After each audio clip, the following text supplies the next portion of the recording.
I'd go to an island and I'd move there and I'd never box again. I'd go to an island and I'd move there and I'd never box again. You know, this could be the do-or-die moment for me. This could be the do-or-die moment for me. I'd go to an island and I'd move there and I'd never box again.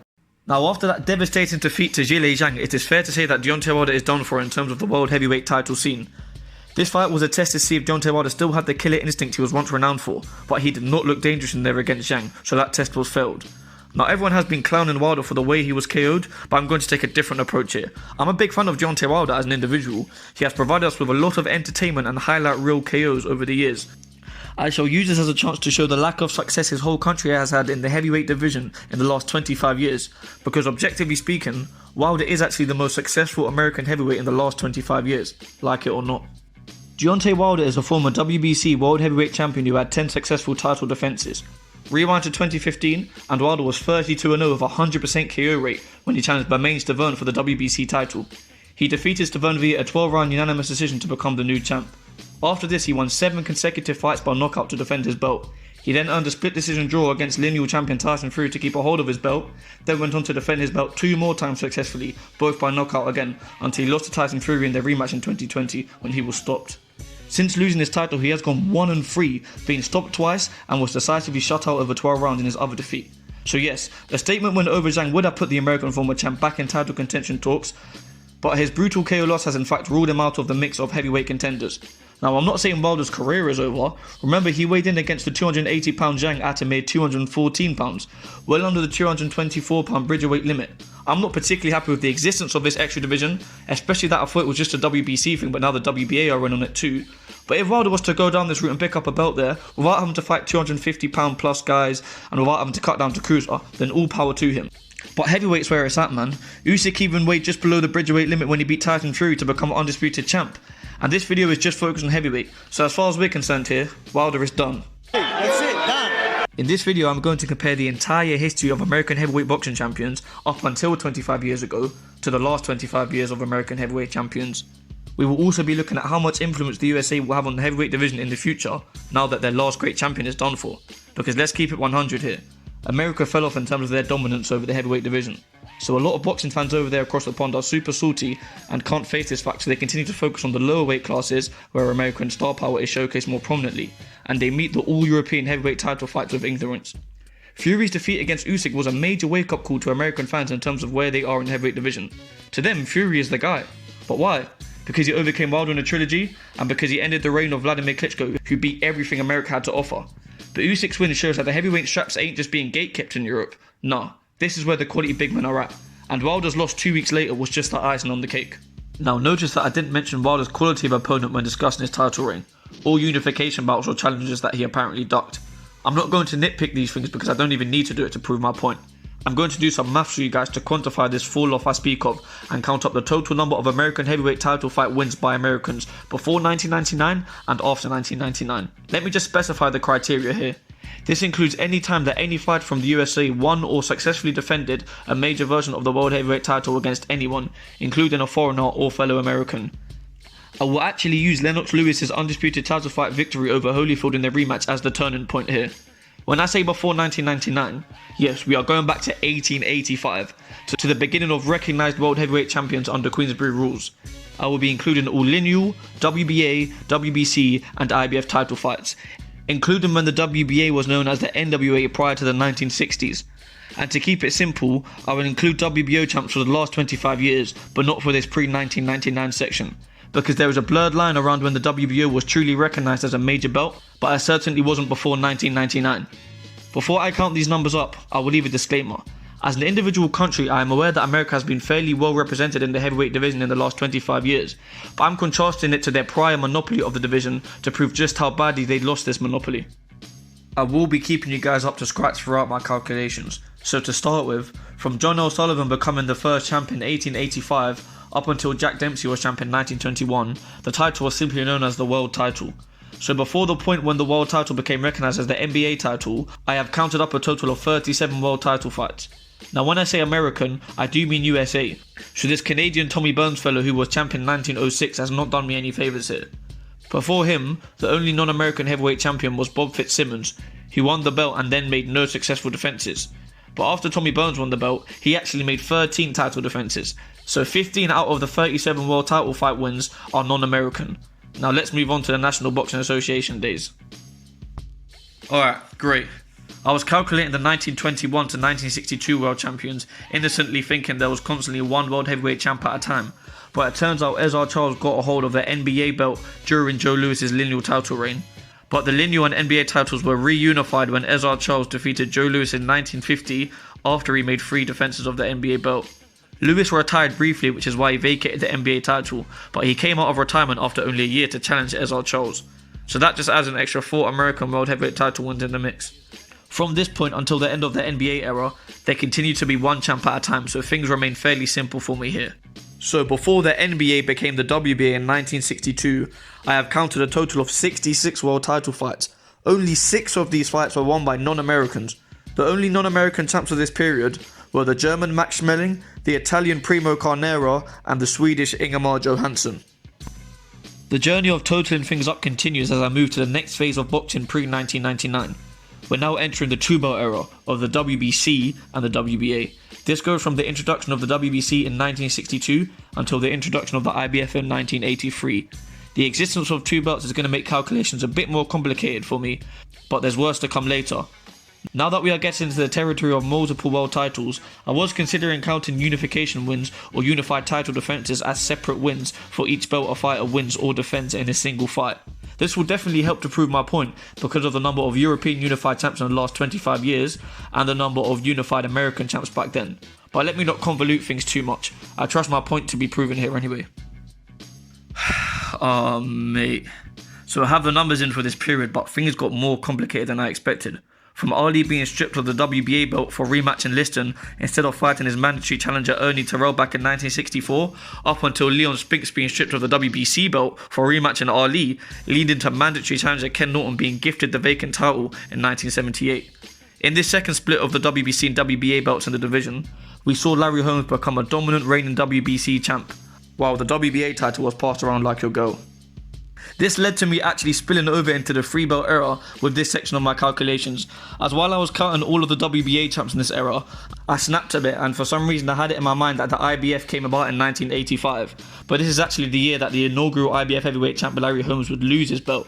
But don't worry, I'm all on point with the numbers and I made sure that I have not double counted any fights. Alright, if it's worth anything, in this period, Ali made 2 lineal title defenses without holding any version of the belt, and Holmes made 1. I am indeed counting these fights. I'll also add that I am not counting any fights that are mainly for the NABF or NYSAC titles. Although this would further help to prove my point, these are literally just American belts, so forget about it. Alright, so enough of the yapping and let me tell you guys the numbers.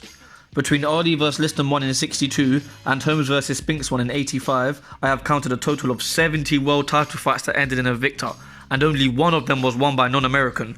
This was the South African Jerry Coetzee, who won the WBA heavyweight title with his 3rd crack at the belt and went on to lose the belt to Greg Page in his very next fight. The lone world heavyweight title fight in the 2-belt era that did not have a winner was the rematch between Michael Dokes and Mike Weaver for the WBA title in 83. The bout ended in a 15-round draw, meaning Dokes kept a hold of his belt. Alright, so for this next section, it's the 3-belt era. Now, I know I already spoke over it a bit in the last section, but here we go. This goes from 1985 to 1999. Now, I know all this complicated stuff with the belts may be leaving you guys literally hating boxing and wanting to throw a brick at your TV, and it's about to get worse. So if you can't take this, then I'd just say you skip to the end to see the final results. But I just want to make sure you guys don't think I'm pulling these numbers out of my arse here. Fuck you and fuck boxing, brother. So I haven't exactly put the 3-belt era in its own section, but all that matters is the total number from 1885 to 1999 anyway. So this will be fun counting up the 3-belt era. And remember, the WBO heavyweight title was first won in 1989 and was far from being required to be the undisputed champion. If it's worth anything though, in this next counting period there were 8 different WBO heavyweight champs, the British Herbie Hyde being the only one with 2 reigns. 5 of those 8 champs were based in the USA, but of course, none of this is being counted. It's definitely not laziness from my part to not count the WBO champs from pre-1999, because this belt was never unified with any other version of the belt anyway, so it's nice and plain and simple the lineage of the belt at this point. But yeah, as I said, it definitely wasn't a major governing body back then. Alright, so I've got the numbers in, and this era was not an easy job to count up, with the belts being split on multiple occasions due to Bo vacating the WBC title, Foreman being stripped of the WBA title for not fighting his mandatory challenger Tony Tucker, then being stripped of the IBF title for not agreeing to rematch Axel Schultz after their close encounter for the IBF belt, And last but not least, Mike Tyson vacating the WBC belt, which led to Lennox Lewis winning the vacant WBC title for the second time. Again, just to note this because I'm a nerd who finds all this lineal stuff interesting, Michael Spinks made one lineal title defense without holding any major belt until he lost it to Tyson. And years later, George Foreman would make 2 successful beltless lineal title defenses until losing it to Shannon Briggs in controversial fashion. In Briggs' next fight, he lost the WBC title to Lennox Lewis, thus reunifying the lineal claim with a major belt. So that's a total of 4 lineal title fights with no major belt on the line in this period. Yeah, so in total, between Spinks vs Holmes 1 in 1985 and Lewis vs Holyfield 2 in 1999, we have a total of 57 world title fights that ended with a victor. 10 of these were won by a non-American. Only 2 of these 10 wins do not belong to the Brit Lennox Lewis. In 1986, the Jamaican Trevor Berbick won the WBC title of Pinklon Thomas and then lost it to Tyson in his next fight. In 1995, the English Frank Bruno won the WBC title of Oliver McCall and in his next fight lost it to guess who? Mike Tyson. And I've got to add that of course I'm not counting draws as we are dealing with world title wins. Of course, Holyfield vs Lewis 1 was a draw, so it makes no difference to my tally. Funnily enough, there was actually a vacant IBF title fight between 2 non-Americans when the German Axel Schultz faced off against the South African Francois Botha. Botha would win via split decision, but he then failed his post-fight drug test, so the win was overruled to a no contest, meaning Botha was never officially champ and the belt remained vacant. Schultz then got his 3rd consecutive IBF title shot when he faced the American Michael Moorer for the vacant belt, a fight which Moorer would go on to win. Now let's get into the fun part and add this all up. From 1885, the beginning of recognised world heavyweight boxing champs, until Lennox Lewis became undisputed champ in 1999, in this 114-year span, there were 230 world heavyweight title fights that ended with a victor. 198 of these fights were won by fighters from the USA, and 32 were won by non-Americans. The Canadian Tommy Burns and the British Canadian Lennox Lewis combined make up 22 of those 32 non-American wins. So the percentage of world heavyweight title fights ending with a winner being won by a fighter from the USA in this 114-year period is a whopping 86%. Let's see how this compares to the last 25 years now. By the way, Wladimir Klitschko was the WBO champ at the time Lewis beat Holyfield in the rematch, but I'm keeping it simple as I said before and only counting WBO title fights from Holyfield vs Lewis 2 onwards, which was November 1999. So the fight in which Vitali first won the belt and his first defence will not be counted, as this was before November 1999. Okay, so the WBO heavyweight title did not get unified with any other major version of the heavyweight title until February 2008. So the first subsection I'll be working out is from November 1999 until February 2008, just to keep you guys up with my tallying here. I'm actually going to switch up my method of tallying from this point on. Pre-1999, I was tallying up the total wins and the non-USA wins separately. This time I'm going to be tallying the total wins and the USA wins separately. Now I haven't counted these numbers before making this vid, but it's clear that the USA heavyweight champs are the minority at this point. Okay, so I have the numbers in and I've counted 47 heavyweight title fights that ended with a winner, from Lewis vs Holyfield 2 in November 1999 until Wladimir Klitschko and Sultan Ibragimov's unification bout in February 2008. Now 17 of these fights were won by Americans. We do have a lot of complications here, so I have to inform you guys that if a fighter wins an interim belt and then gets upgraded, I will not count the interim title victory as a title win retrospectively, because this actually happened twice in this period. First when John Ruiz defeated Hasim Rahman for the interim WBA title and then was upgraded to full champ when Roy Jones Jr. vacated to move back down to light heavy. And then when Hasim Rahman defeated Monty Barrett for the interim WBC title and then was upgraded to full champ when Vitali Klitschko initially retired in 2005. Funnily enough, Hasim Rahman would draw of James Toney in his only title defence, and remember, I am only counting victories. He then went on to lose the belt to Oleg Maskaev in his next fight. Of course, in 2001, Rahman became the unified WBC and IBF heavyweight champ when he KO'd the holder of those belts, Lennox Lewis, but Lewis would regain the belts in their immediate rematch. So despite Hasim Rahman being a 2-time WBC heavyweight champion in this era, one of those times being as a unified champ, he actually only has 1 title fight victory. And if it's worth anything, before John Ruiz lost his WBA belt officially to Nikolai Valuev, he actually lost in a unanimous decision to James Toney. But James Toney failed the post-fight drug test and the bout was overruled to a no contest, so Ruiz kept hold of the belt. The Americans in this 99 to 08 period who had won a world heavyweight title fight were Evander Holyfield, John Ruiz, Hasim Rahman, Lamont Brewster, Chris Bird, Roy Jones Jr. and Shannon Briggs. Chris Bird was the winningest of the bunch, with 5 title fight victories. Bird won the WBO belt off Vitali Klitschko, only to lose it to Wladimir Klitschko in his very next fight. But 2 years later, Bird defeated Holyfield for the vacant IBF title and went on to make 4 defences. But one of those defences is a draw, so of course this does not count. It's lucky we don't have any beltless lineal fights from this period because things are complicated already. Lewis officially retired as lineal champ in 2004 and the lineal claim would not be reinstated until 2009 in the heavyweight division. Okay, now I'm going to separate this next period from this point in February 2008 until Wladimir Klitschko's loss to Tyson Fury in November 2015. To prelude this section, if the last period wasn't the Klitschko era, then this period coming up certainly is. As Vitaly came out of retirement in 2008 and immediately walked into a WBC title shot which he would win. Now remember, he was entitled to this because in 2005 he retired as champ due to injuries, and Wladimir was the unified IBF and WBO champ and was going to pick up the WBA belt in 2011. So at this point in 2011, the Klitschko brothers held all the gold. So don't expect many American champs in this period. Fun fact here, going into the unification fight between IBF champ Wladimir Klitschko and WBO champ Sultan Ibragimov, the WBA champ at the time was Ruslan Chagayev and the WBC champ was Oleg Maskayev. Maskayev and Ibragimov are Russian, Klitschko is Ukrainian and Chagayev is Uzbekistani. These countries were all formerly of the U.S.A. Isn't it funny how the main antagonist in the most politically symbolic movie of the Rocky series, Rocky IV, is Ivan Drago, who is presented as unstoppable in his fight against the African-American champion Apollo Creed, the latter of whom met the distinction of literally all of the top boxers of the time. Rocky IV was released in 1985. This is when the USSR was formed as a communist state, and only amateur boxing is allowed under communist rule due to the profit made from pro boxing. 6 years after Rocky IV, the Soviet Union would ultimately dissolve. And by the late 90s, fighters such as the Klitschko brothers and Oleg Maskayev were bursting onto the scene, and lo and behold, 23 years after Rocky IV's release, fighters from the Soviet area literally had full dominance over the heavyweight division in the pro ranks. Alright, enough yapping about these Slavs now. Let's get the numbers in from 2008 to 2015. Oh, no, please. Wait, one more thing.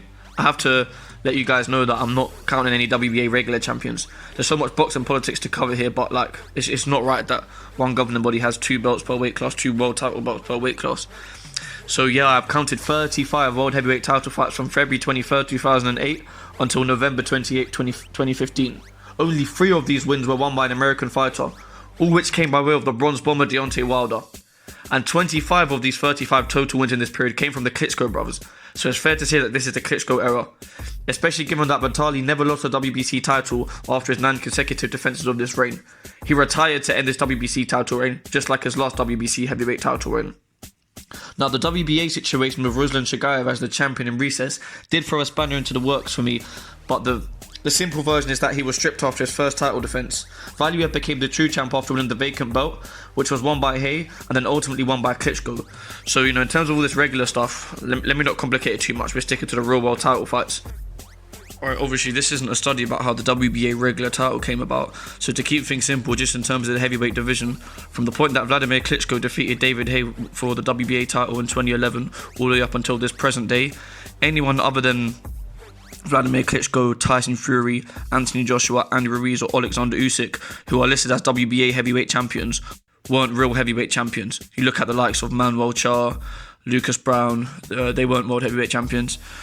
Enough about the WBA shenanigans now. Let's count from November 28, 2015 until this very present day to get things wrapped up. Alright, so most of you probably know that Tyson Fury's scheduled rematch with Wladimir Klitschko fell through and Fury lost hold of all the gold and would be out of the ring for almost 3 years. For reasons we don't need to go into in this particular video. Fury, get your cock out! Fury, get your cock out! La la la, James! La la la, James! He did, however, remain lineal champion, which throws somewhat of a spanner into the works. But much like the rest of this era, I will find it fairly easy to keep up with in my calculations, as I have actually lived through this era. I'm only a boy after all, and a lot of the previous eras took a lot of research to cover, despite the historical knowledge I thought I had prior to all this. So yeah, from Fury vs Wladimir Klitschko up until Fury vs Usyk 1, the most recent heavyweight title fight as of this recording, I have counted 33 heavyweight title fights, and 9 of them have actually been won by an American. So things got a bit better in comparison to the last 16 years prior. But 7 of these 9 wins are made up by Deontay Wilder, the same man who made up every American win from the last subsection. The other 2 American wins in this subsection are from Charles Martin and Andy Ruiz respectively. Martin won the vacant IBF title, only to lose it to AJ in his first attempted defense. And Ruiz now, in his second world title opportunity, defeated AJ in what was AJ's debut in the States, but would lose to AJ in the immediate rematch in Saudi. I know Ruiz is known as the first Mexican heavyweight champ, but he was born in the US, and that's where he made his name as a fighter, much like most Mexicans. So I'm not going to say he's not American just to prove my point here. Also, just to note that Tyson Fury boasts 4 legendary lineal title defenses without holding a belt, against Sefer Seferi and Francesco Pianetta before the Wilder draw, and against Tom Schwartz and Otto Wallin after the Wilder draw. So let's tally everything up from 1999 until 2024. Right, I have here 116 world title fights that ended with a victor, and a mere 29 of these were won by an American. So remember, from 1885 until 1999, 86% of the world heavyweight title fights are won by fighters from the USA. And now, from 1999 until 2024, the number has dropped down to 25%. So after Lewis defeated Holyfield in their rematch, until now, the number of heavyweight title fights won by Americans went down by 61%. If that isn't a fall off, then I don't know what is, mate. To bring this all back to Wilder, let's take a look at how the end of his career really is the end of the most objectively successful heavyweight from the USA in the last 25 years. In the last 25 years, there have been 10 different heavyweight champs from the USA, who together amassed a combined total of 28 title fight wins, and 10 of these wins were from Wilder alone. This makes him the most successful by far, with the most title fight wins. Chris Bird comes in at second with 5 wins, by the way. If we want to get all technical about the WBO, then this would put Bird's wins down to 4, edging the gap further in favour of Wilder. Both men also have a draw in their title reigns, Wilder's draw being against Fury and Bird's draw being against Galata, so take your pick on which of these draws is more impressive. Now, I've always actually considered Wilder's draw against Fury a title defence, because he came in with the belt and ultimately kept a hold of it. He is often ridiculed for celebrating his knockdown of Fury in the 12th round of that fight because of how Fury got up, but in hindsight of the scorecard being read, he was right to celebrate. The knockdown earned him a 10-8 round, which edged him a split decision draw to keep a hold of his precious WBC title. Of course, I did not count this as a win in my calculations because it doesn't make sense to count draws, and obviously I counted the lineal title as well, so through that lens, it's technically a failed attempt at challenging for the lineal title for Wilder, and it's a lineal title defence for Fury. Furthermore, Chris Bird's championship wins wasn't that far off the era when heavyweight boxing was dominated by Americans. It was still just starting to come down at this point. But if you want to talk about the last 17 odd years when America have been done for in the heavyweight division, then Wilder is their most successful heavyweight by a long way. Wilder is of course not the most skillful heavyweight by any stretch, he just has inhumane and never before seen power. So it's also funny that the by far most successful heavyweight from the USA in the last 25 years lacks boxing skill and has made a name with his natural power. Going forward, what hope do you Americans have in terms of a future heavyweight champ? Boxing fans used to talk about the proverbial great white hope in the heavyweight division, but it's no longer a matter of colour. It's all about who will be the next great American hope. As of right now, that hope is probably Jared Anderson, the most well-represented fighter from the USA across the heavyweight rankings, who actually already ranks above Wilder in all 4 governing bodies after Wilder's recent loss. Obviously there's other names in the rankings like Michael Hunter and Jermaine Franklin. As of this recording, Hunter is just coming off of a win over the fellow ranked American Cassius Chaney. Decent win on paper, but quite a lackluster fight all round. Hunter had a bit of momentum back when he stopped Martin Bakole here in the UK back in 2018, and kept this momentum up until his draw against Alexander Povetkin on the AJ vs Ruiz 2 undercard back in late 2019. Despite not losing in the pro rank since his loss to current undisputed heavyweight champ Alexander Usyk back in 2017 at cruiserweight, since the Povetkin draw, Hunter has stayed in North America fighting bums and has lost his momentum completely. As for Jermaine Franklin now, in the UK we just see him as the man who got passed down from AJ to Dillian White like one gal to act as a comeback fight for both Brits who are coming off a loss. As for a prospect outside the rankings, now the only name I'm aware of is Richard Torres. Who the fuck is that guy? Who the fuck is that? Who funnily enough fought on the same night as Fury vs Usyk for the undisputed title, but on a separate card of course. These American dudes ain't fighting on these stacked Saudi cards full of international heavyweight stars for a reason, you dig? I'm sure if this is reaching out to any American fans of heavyweight boxing, you'll pluck some obscure name that you reckon has the beating of AJ, so feel free to vent your delusions in the comments. If I was American, I'd be getting behind Jared Anderson, but even then I would say his chance of being the champion in the division isn't looking great. There's dozens of guys he would lose to here in Europe, despite his generously high positions in the rankings. So you guys let me know in the comments down below what you think about the Wilder loss, and what hopes, if any, America has in the heavyweight division going forward. And although this was a long one, there are a lot of things I just glossed over when going through those heavyweight title fights throughout history. I think my point is proven by what I did count up, but I know that there's more that goes into it, such as the number of all-American heavyweight title fights throughout history, the number of all-European heavyweight title fights, what promotional factors went into this, and how Americans did head-to-head against Europeans in world title fights. And I know I gave it the big one in the intro about Europe being dominant in the last 25 years, but I didn't actually count up the number of European champs specifically in the heavyweight division. But the number of title fight wins made up by fighters neither from the USA nor Europe are minute on the grand scheme of things. Also, I touched on a couple of things such as the WBO's recognition as a major governing body, the whole Soviet Union stuff with Rocky IV, the Ruslan Chagayev WBA title situation, the various ways which belts have been vacated over the years, the beltless lineal heavyweight champions throughout history, the scoring of Wilder vs Fury 1, and I didn't go into too much detail on all these things because it's beside the point, plus the video is long enough as it is. But if any of these things pique your interest, then let me know in the comments down below and I'll happily make a separate video on any of those things. But that's enough yapping for now, so comment whatever you want down below and it will be read. Now you have been listening to O.M.E Boxing.